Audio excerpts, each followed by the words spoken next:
लोगोफोर नैजों माने इउटुब खुलिजेननायनि जोंहा दिनै पार्टि जाहोदां गैया दाबो 700आनो जा खुनुरुखुम 700 जानायनि दिनैहाय रंजादों एसे गैया नै सालथेया गोजानाबो हायाखै गुफुरसो गिसि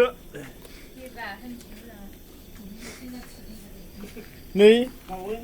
इउटुबार मालिकआ एसेल' जादों नै दरथामल'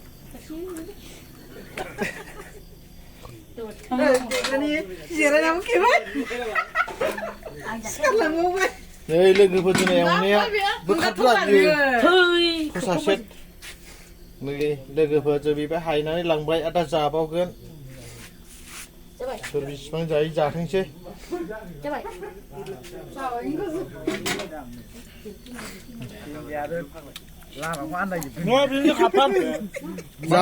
जा नैबे शर्ट मुभिनि सेक्रेटारि लोगोफोर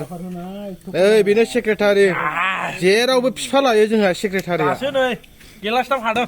माबानि बेहा शर्ट मुभिनि सेक्रेटारि नैबेहा जाहैबाय मेनेजार नैबे मेनेजार नैबे जाहैबाय स्क्रिप्ट बानायग्रा नैबे जाहैबाय नै शर्ट मुभिनि लाइटार बेहा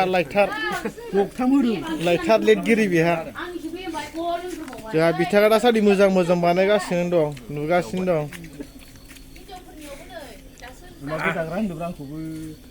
ओमफ्राय नै बेहा जाहैबाय नै माबा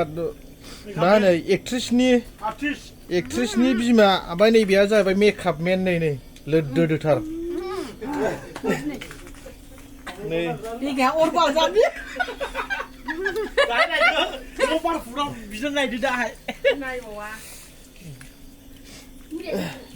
नैबेहा जाहैबाय नै गासैयावबो बेहा बानग्रा बेहा बिदिनो गारि मटर नाना रोखोम गासैबो हेल्प होयो सिबाय